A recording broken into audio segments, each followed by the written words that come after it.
faut revenir à la réalité. Regardez les chiffres et vous verrez qu'il n'y a pas d'épidémie. Il n'y a pas de fondement scientifique au port du masque en espace ouvert. Est-ce que vous, de votre côté, vous vous rendez compte du drame du drame psychologique que vous générez ?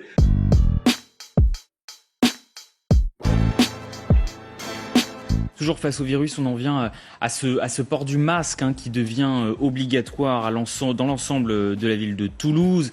La ville de Nice aussi va suivre des mesures prises par les préfets de Haute-Garonne et des Alpes-Maritimes, demandées par les maires. Professeur Toubiana, là aussi, vous dites c'est de la surenchère plus que nécessaire ?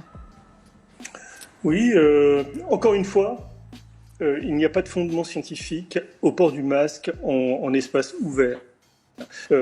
Voire même, ces masques, on ne les contrôle pas. Sont-ils lavés ? Le port du masque peut même finalement avoir plus de conséquences négatives que positives.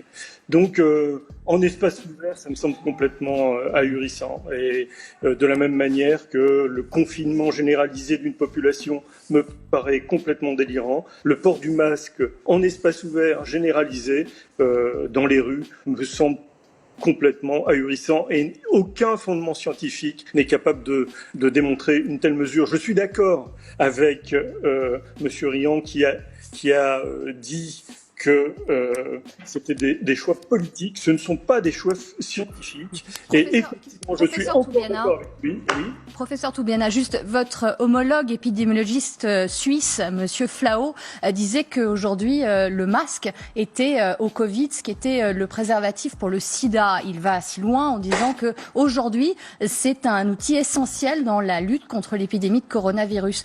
Comment vous justifiez vos propos là aujourd'hui ? Est-ce que c'est pas aussi psychologique ? C'est une des mesures gestes barrières essentielles pour les Français et pour le monde entier en fait. Faut finalement. Peut-être inventer la capote de tête d'ailleurs. Tiens. Je reconnais bien mon ami Antoine Flao, avec lequel j'ai beaucoup travaillé par le passé. Il a le sens de la formule et une formule qui frappe. En réalité, Antoine Flao avait lui prévu une seconde vague dès le début de l'épidémie. C'est-à-dire qu'il avait prévu aussi qu'il y aurait une seconde vague en Chine.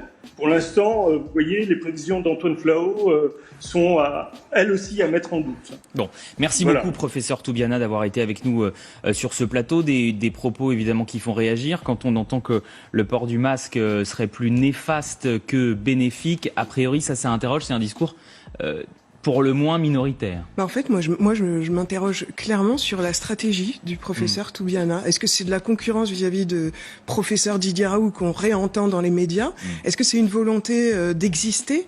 Je ne sais pas s'il se rend compte, moi j'aurais aimé lui poser la question, de la confusion que ça crée dans la tête des Français. Évidemment. Si l'épidémie est encore contenue, mais tant mieux, mais il vaut mieux être prudent que de ne rien faire. Il est toujours là, peut-être que le professeur Toubiana peut répondre. Moi j'aimerais bien savoir, professeur Toubiana, vous rendez compte au niveau communication, ce que vous créez comme confusion chez les Français en disant le masque ne sert à rien. Il y a quand même une épidémie qui est un petit peu active, peut-être moins, heureusement, mais vous vous rendez compte de ce que ça crée dans la tête des gens ?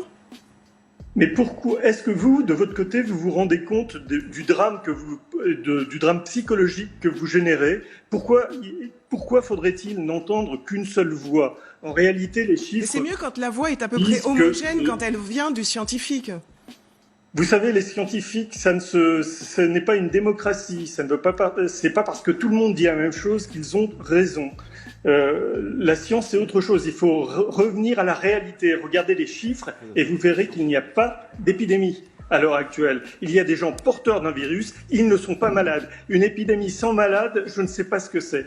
J'en ai jamais vu. Et professeur Toubiana, on est quand même à la rentrée, il va y avoir l'automne, il y a la grippe, on voit qu'il y a la rentrée scolaire, il y a quand même des risques, même s'ils ne sont pas avérés par la suite. Est-ce qu'il vaut mieux pas prévenir et utiliser ce genre de mesures barrières qui sont à peu près les seules qu'on a vis-à-vis de ce virus, plutôt que de dire tout va bien, lâchons les masques, ils servent à rien ? Non, j'ai pas dit tout va bien. D'une part, je n'ai pas dit ça. D'autre part, j'ai envie de rassurer les gens et j'ai envie de leur faire simplement voir que depuis maintenant des mois, il y a ce qu'on appelle du global mixing, c'est-à-dire que tout le monde est en contact avec tout le monde et que, comme par hasard, l'épidémie ne reprend pas. Et ça, personne ne m'explique pourquoi cette épidémie, cette deuxième vague n'a toujours pas été, n'a toujours pas démarré. Bien. Quand vous m'expliquerez pourquoi il faut attendre la rentrée des classes pour qu'elle démarre, là, je commencerai à y réfléchir très sérieusement. Mais pour l'instant, tout le monde est en contact avec tout le monde. Le port des masques, vous le voyez bien, n'est pas respecté. Les gestes barrières non plus. Et l'épidémie ne redémarre pas. Merci Ça beaucoup, veut peut-être professeur dire Toubiana, quelque chose. merci beaucoup pour votre prise de parole ce matin.